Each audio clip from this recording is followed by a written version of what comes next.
Right, there's a quick walk around video for a Subaru Forester, registered FE09VGF.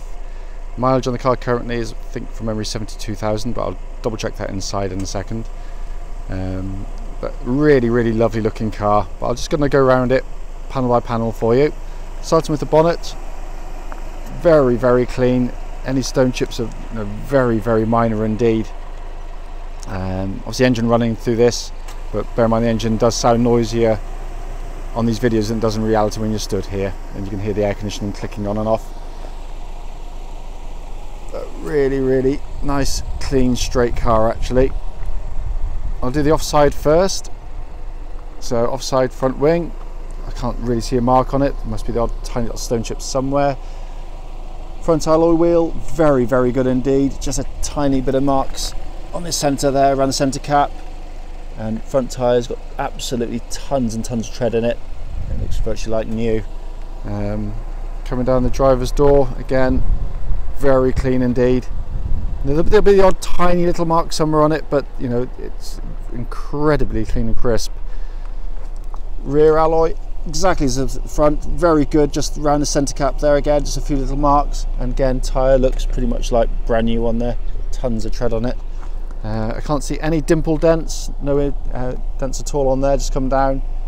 It's clean, as crisp as you like on there. Come around the back of the car, rear bumper, can't see any scuff marks. A couple of little entry marks just there, obviously with people loading things in and out of the bumper, and out of the boot rather, but you know, generally very good indeed. A couple of tiny little marks just there and one up there. Obviously they could be touched in 2 seconds flat, but we just leave it as original. And again, come down this side, flank, really clean, can't see any indentations on there either. Alloy wheel on this side again, on the near side, very good, exactly the same around the centre cap there, so just a kind of few light little marks. And the tyre again, you know, pretty much the same as all the others. It must have been changed as a set, I'm guessing. But panel work, really top order. You know, I know it's a 2009 car, it's relatively modern, but you know, with 70,000 miles, you'd expect to see a few marks, but they are very few and far between on the car. Final wheel, near side front one, which is the one that always catches any curbs, and you just got a few little curb marks right on the outside of the alloy there. They're generally good, and again, alloy, it's in very good condition. So externally, the car's in absolutely fantastic condition, just a few very minor blemishes, which would reflect in the age and mileage of the car. Coming into the boot area, big boots on the car, obviously 60/40 fold on the rear seats, power outlet up there, and you've got this lovely little rubber cover which has protected the carpets underneath, which pretty much look like brand new underneath there, in lovely condition. And underneath here we've obviously got a full size spare wheel jack and everything there, and absolutely tons and tons of tread on there. I think all the tools could be mounted under there. I can just see them. I've only got one hand available, so I can't do that, but absolutely fantastic condition in there. Coming to the back of the car now, near side rear door card, no marks in there that I can see. Back of the front passenger seat, again, no kick marks, no damage. Plastic on there, again, absolutely superb. On the back of the driver's seat, again, no sort of kick marks from kids' tantrums or otherwise. And door card there, spot on, absolutely looks like new. Leatherwork in the back looks in really nice order. Very clean, very crisp, and again, sort of no damage, skags or burn marks or anything in there. It's absolutely lovely. Right, coming to the front of the car now, driver's door card, absolutely superb condition, no marks. All the leatherwork there, all the leather insets are really good. Obviously electric window controls, power folding windows, they all work absolutely perfectly. Coming down here, obviously driver's seat, electrical adjustments on there, so you got backwards and forwards, and then tilt on there, all works absolutely perfectly. And the driver's seat is in fantastic condition, really is. It looks just held its shape beautifully. Only sort of mark on the leatherwork you can see. It's a tiny bit on the bolster there where people are sort of getting in and out of the car. But, and again, passengers front seat again, superb condition. You've got a big sunroof up above your head here, and just press the button there, open that up to show it's all working as it should, which it certainly does. So you end up with this absolutely massive one.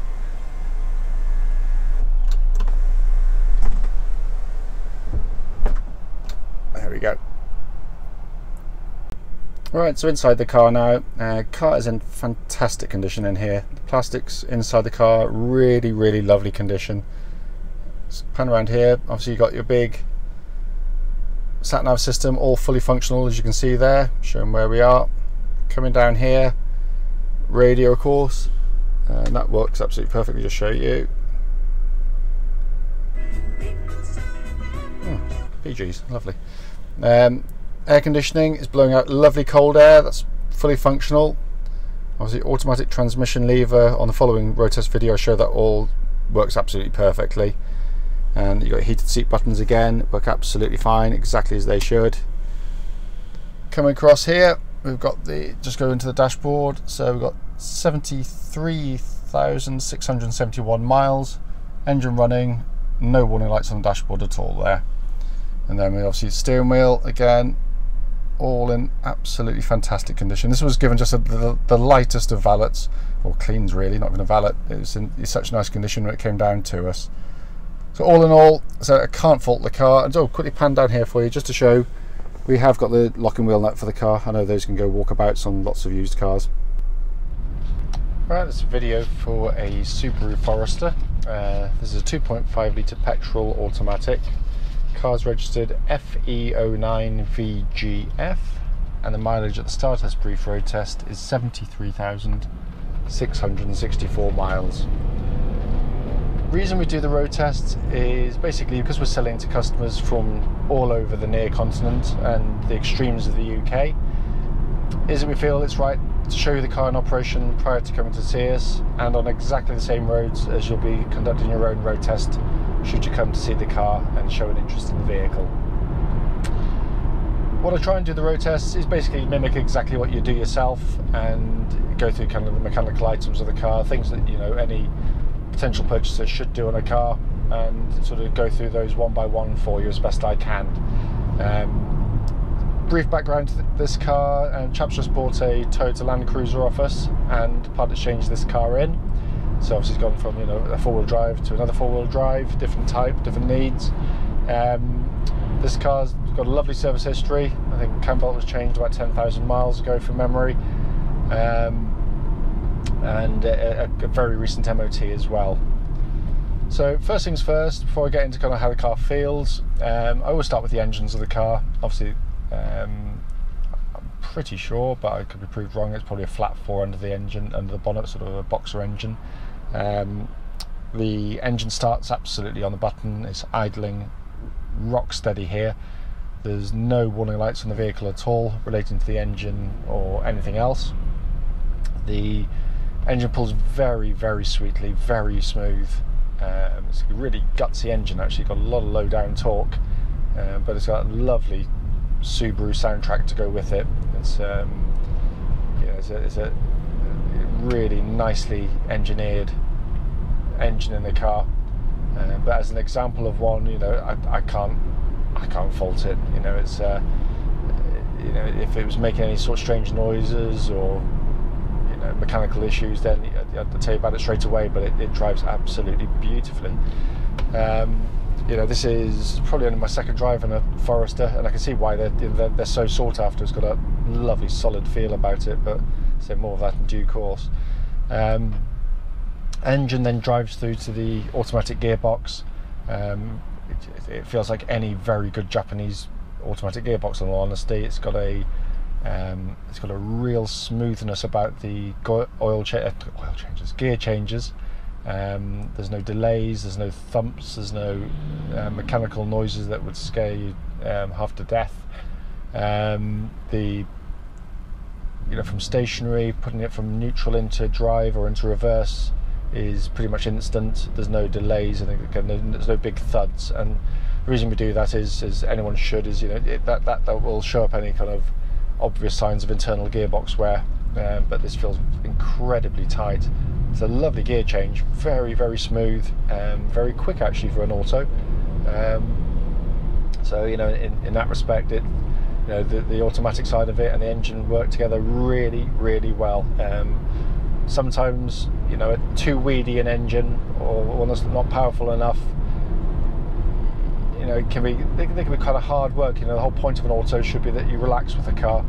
Quite often, if you had like a 2 litre or 1.8 and a car this size, you might find it was having to work the engine much harder, so you'd have a constant droning going on. But this has exactly the right amount of power, torque to the size of the car and the auto box itself.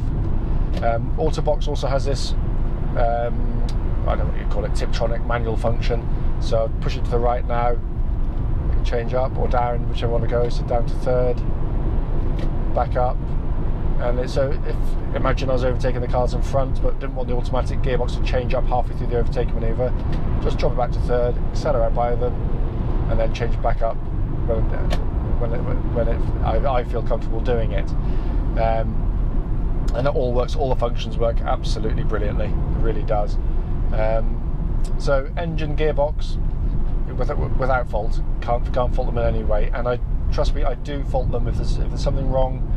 Well, I wouldn't go as far as posting the video, because I'd send the car off to auction or trade or something to get rid of it. But no, it drives beautifully. So I'm driving along now. Car tracks absolutely bullet straight. There's no vibrations coming back through the steering wheel that I've detected at any speed thus far.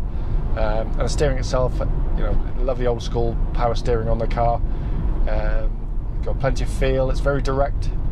It's got no detectable wear that I can feel in the steering at all. And again, as with the suspension I'll come to in a second, what I'm really feeling for is just signs of kind of just where cars get a bit older. Sometimes you can just feel a bit loose, you know, not dangerous, you know, they'll pass MOTs, but there's just little bits of wear underneath, which you're going to get with any car.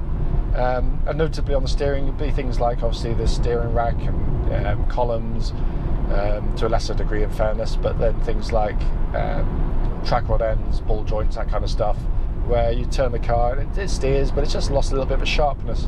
But this, it's just really tight, really tight. Likewise, suspension, very, very smooth riding. I've forgotten how comfortable these cars actually are. It's a really nice car to drive along in. Again, as I'm going over the bumps, I'm hearing it hit the bumps, which is quite normal, but what I'm not hearing is any kind of aftershocks or nasty noises. And again, the sort of things I'll be listening out for will be things which will resonate back through the car. Stuff like anti-roll bar links, which chatter away underneath sometimes, suspension struts, which give a little bit clonk or movement, and again, it's just sort of, you know, bushes worn in the suspension, but it feels absolutely as tight as a drum. It really does. It's a very, very, very well looked after car, this one. I'm just going to swing around now because it's kind of pretty much the halfway point. Just let the car come and then we'll carry on.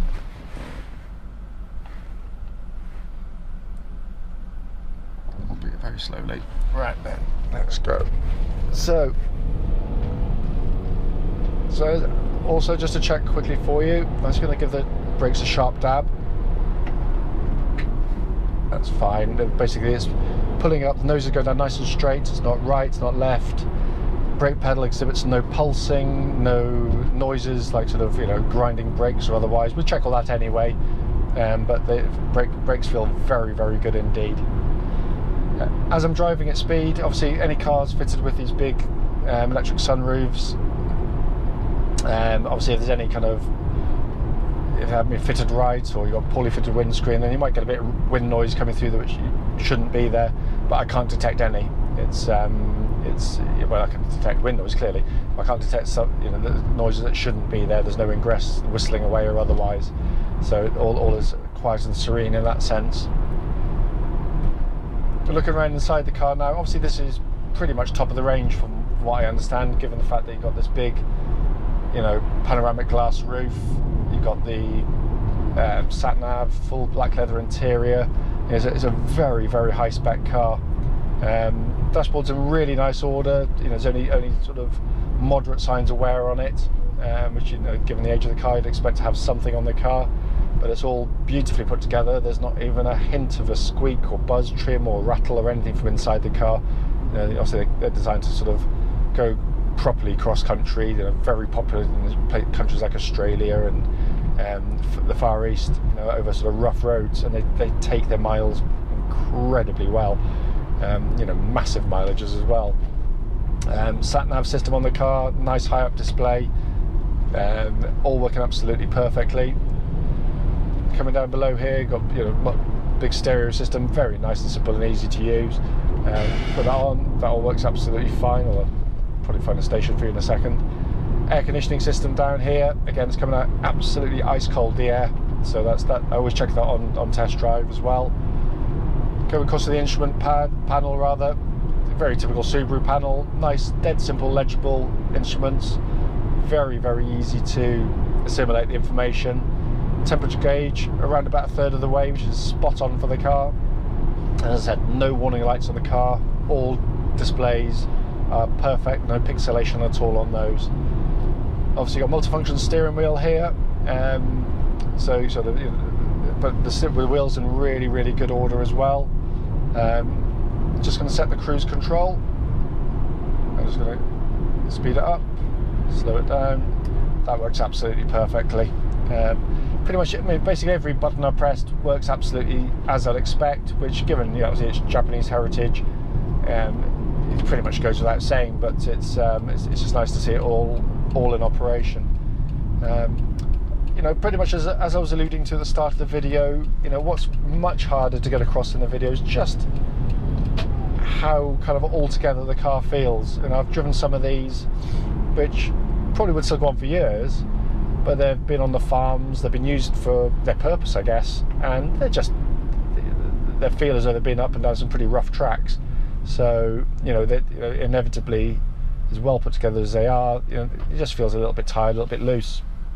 But this one, I said if I could fault it in a way mechanically, I would. But little things like just pulling away there. Again, some that have been towing or given a sort of rough ride over farm tracks. Sometimes you get a little bit of you can feel in the drive system of the car, you get a little bit of driveline shunt, and that is basically where a little bit where you might get a drive shaft turning before it actually takes up engagement. Or a little bit of looseness in there, and that goes all down through the system, and you just get a little bit of a in the seat of your pants. When you're on and off the throttle, you get a little bit of backlash as well, and there's absolutely nothing on this car. It's unbelievably tight. So for somebody who likes engineering, and I love engineering, I love cars like this because it just shows it shows the car at its best. And so if anyone's come to drive the vehicle, you'll experience exactly what I've experienced here today, and that's quite a late one, very well serviced, but one that's been given what feels like a pretty light life in terms of kind of the use it could have had. So all in all, as I said, if I've missed anything out on the video, then please don't hesitate, do give us a call. And I'll answer any questions you may have about the vehicle, but judged on what I've driven on the car so far in the last 10 minutes or so, I can wholeheartedly recommend the car, and if you come in any distance at all, you'll be utterly delighted with the vehicle.